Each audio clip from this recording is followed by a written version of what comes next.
scan for Sovi, your AI bestie. I got your back.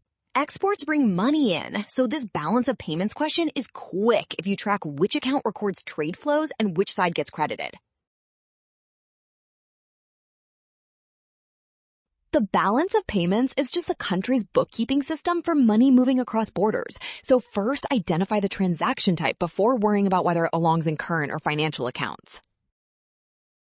The current account records trading goods and services plus income and transfers. So export payments fit here because they come from selling domestically produced goods abroad.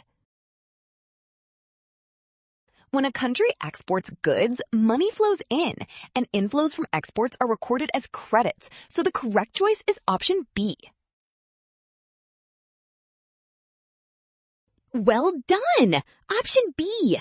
Scan now, watch signs, and do not rush. Trust what is given, then check the steps so credits land correctly.